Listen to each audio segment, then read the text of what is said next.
자, 학부모님들이 아이들을 교육하시면서 궁금해하시는 질문들을 또 답변을 드리도록 하겠습니다. 자, 질문 내용 이렇습니다. 엄마가 책을 읽어주는 걸 좋아하고 자기 혼자 읽는 거는 싫어해요. 예비 초등학교 1학년입니다. 이렇게 답변을 주셨습니다. 초등학교 1학년 아이들은요, 아직은 혼자 읽는 것이 서툴 수도 있어요. 그러니까 읽기는 읽는데 글자를 읽는 거지 아직 완벽하게 그 의미를 파악하기 힘들어 할 수도 있습니다. 읽기 능력이 어느 정도 되는지는 모르겠지만 아이가 아직 그 오롯이 책이 전하는 감동과 재미를 혼자 읽을 때 못 읽어내는 경우가 있어서 읽어달라고 하는 경우도 있고요. 두 번째로는 아이가 엄마한테 책을 읽어달라고 하는 건 책을 읽어달라는 게 아니라 나를 좀 관심 가져주고 케어해주고 사랑해달라는 또 다른 이면의 의미가 있는 것도 한번 살펴보시면 좋을 것 같아요. 엄마 나한테 좀 관심 좀 가져줘, 나 좀 케어해줘, 나 좀 사랑해줘, 이런 의미로 받아들이시는 게 좋을 것 같고요. 다음 세 번째는요, 강사님 아이한테 책을 언제까지 읽어줘야 됩니까? 라는 그런 질문들을 가끔 하시는데 초등학교 6학년까지도 아이에게 책을 읽어주기를 권장합니다. 초등학교 6학년 아이요? 자기 전에 아이한테 자기계발서 책을 한번 한 챕터, 한 꼭지 정도 한번 읽어봐 주십시오. 아이한테 학습에 대한 동기부여, 삶에 대한 동기부여, 이런 것들을 심어주는 거죠. 그러니까 초등학교 1, 2학년 때는 그림책을 읽어주고 3, 4학년 때는 아이의 동화책을 읽어주고 5, 6학년 때는 충분히 혼자서도 읽을 수 있지만 책을 삼아서 부모가 아이한테 삶의 의욕과 동기부여와 교훈과 메시지를 주는 거죠. 그러니까 부모가 야, 시간을 아껴야 돼. 한 번 흘러간 시간은 되돌아오지 않아. 우리 하루에 8640초라는 선물을 계속 받고 있잖아. 그치? 그런데 이 선물이 절대 어제의 선물을 다시 오늘로 다시 받을 수 없거든. 부모가 얘기하는 것이 아니라 책의 내용을 가지고 부모가 꼭 전하고 싶은 메시지를 전해주는 것이죠. 따라서 초등학교 6학년까지도 저는 책을 읽어주셨으면 좋겠어요. 물론 시간은 1학년 때가 제일 많겠죠. 6학년 때가 제일 적다라고 생각하시면 좋을 것 같아요. 그죠? 자, 마지막으로 책을 읽어주는 걸 좋아한다고 했는데 역할을 바꿔보시는 것도 좋을 것 같아요. 무슨 말이냐면 엄마가 한 줄 읽고 아이가 한 줄 읽고 번갈아 가면서 읽는 것도 방법이고요. 또 하나는 아이가 읽어주면 부모가 경청해서 맞장구 쳐주면서 아이가 읽는 거에 대한 재미를 느낄 수 있게끔 해주는 것도 방법입니다. 그죠? 또 하나는 카메라를 이용해서 아이가 읽고 있는 모습을 촬영하면서 셀프 모니터링을 해줄 수 있는 것도 또 하나의 읽기의 재미를 더할 수 있을 거라 생각이 듭니다. 도움이 되셨으면 좋겠습니다. 자, 다음 질문입니다. 교육적인 만화를 보면 좋을 텐데 흔한 남매, 별의 커비 같은 흥미 위주의 책만 스스로 읽고 있습니다. 라는 질문을 해주셨습니다. 자, 우리가 만화책을 아이들이 보는 거에 대해서 어머니들이 좀 부정적으로 바라보는 그런 경향이 좀 있습니다. 물론 초등학교 6학년인 아이가 아주 수준이 낮은 만화책을 보는 거는 사실 좀 문제가 있을 수는 있어요.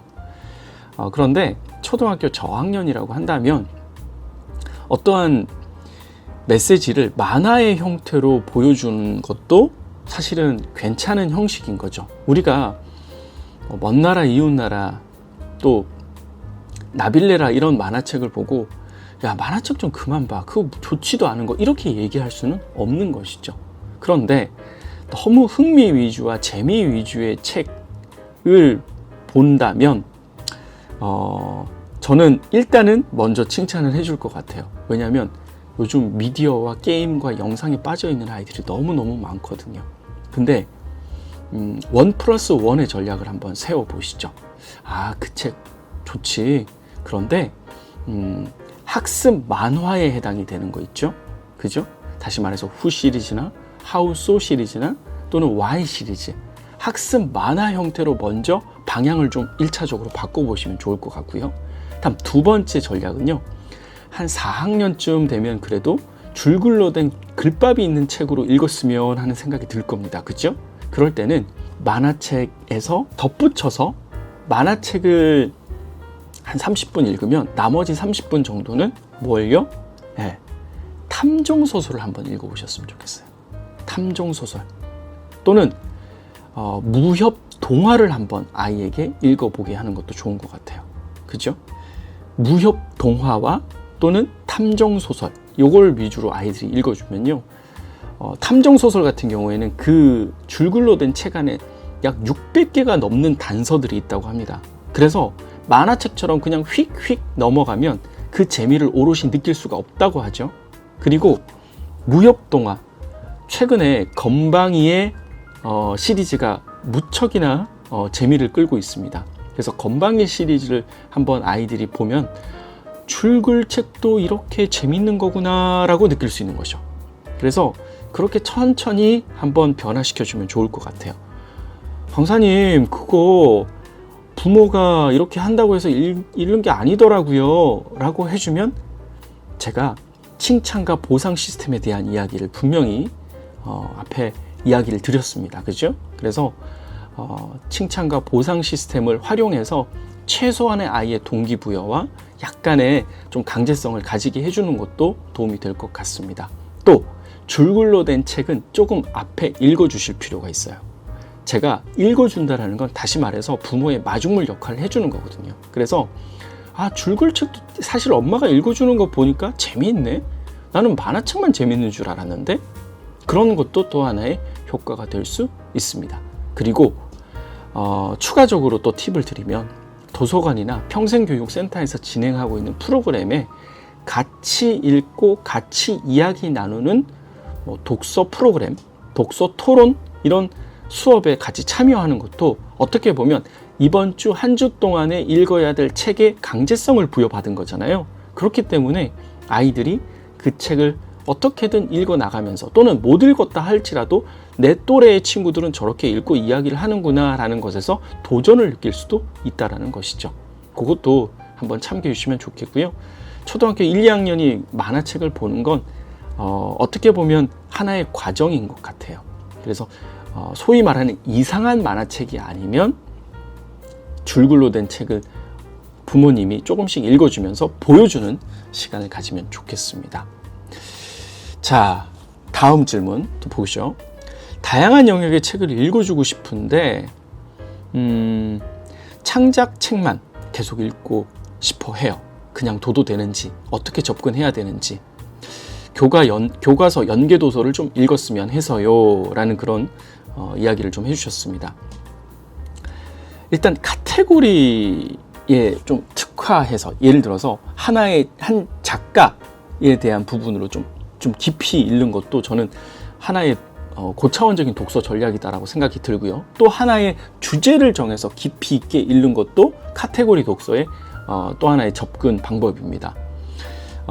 창작책이라고 했는데 아마 문학, 창작 소설, 창작 동화 이런 영역인 것 같아요. 그런데 우리 아이들의 관심사의 이동 변화 주기를 보면요, 대략 6개월 정도인 것 같아요. 6개월 정도 지나면 그렇게 한국사를 좋아하고 세계사를 좋아하고 인물 좋아하던 아이도 어느 순간 다른 테마와 소재로 이동해 나가는 걸 볼 수가 있습니다. 그래서 지금 한 3, 4개월 깊이 빠져 있는 것 자체는 저는 그냥 좀 둬도 되지 않을까. 중요한 체크는 뭐냐면 아이가 보는 컨텐츠인지 좀 고개가 갸우뚱하고 맞는지 아닌지 모르겠다라고 하시면 과연 그 책의 출판사가 우리가 흔히 알고 있는 대형 출판사인지, 또는 그 책의 제목을 검색창에다가 쳐보면 그 책이 소믈리에 역할을 해주신 분이 계세요. 이 책이 어떻다라고. 그러면 괜찮은 책이다 하면 그냥 두셔도 괜찮다라는 것이죠. 6개월이 지났는데도 계속해서 그 책을 읽다라고 한다면 앞서 얘기했듯이 어떤 프로그램에 참여시켜서 방향을 좀 틀어주시는 것도 좋겠고요. 또 하나는 독서하고 상관없는 다른 관심사로 아이를 좀 틀어보게 하는 것도, 어떤 클래스나 어떤 문화센터, 평생교육 또는 도서관, 방과 후 어떤 학원 이런 걸 통해서 관심사를 좀 바꿔주는 것도 어떻게 보면 필요할 거라고 생각이 들고요.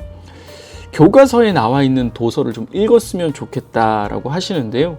이건 부모도 아이가 읽는 책 같이 읽으면서 이야기도 좀 한번 해보세요.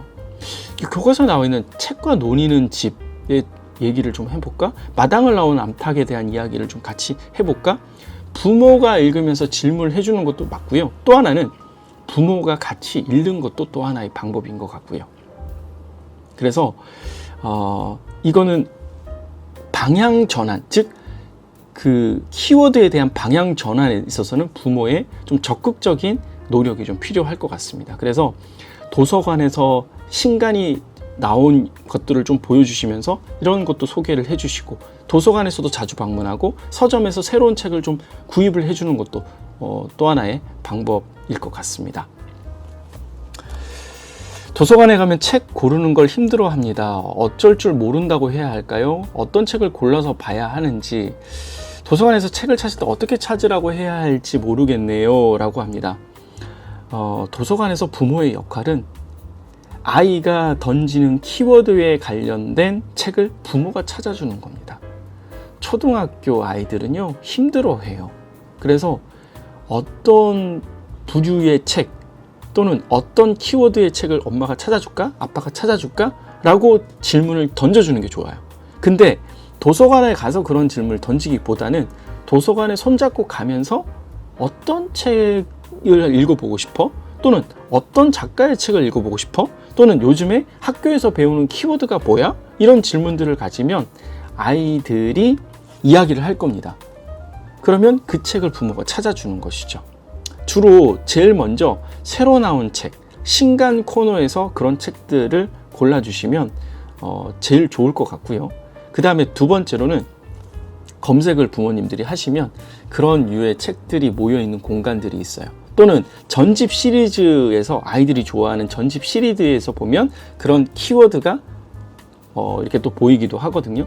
그래서 아이 스스로 찾아서 책을 읽는다? 이건 부모에게 너무 많은 좀 기대감이 부풀어 계시지 않나 하는 생각이 듭니다. 그래서 그거는 부모의 노력으로 찾아주시면 좋겠습니다.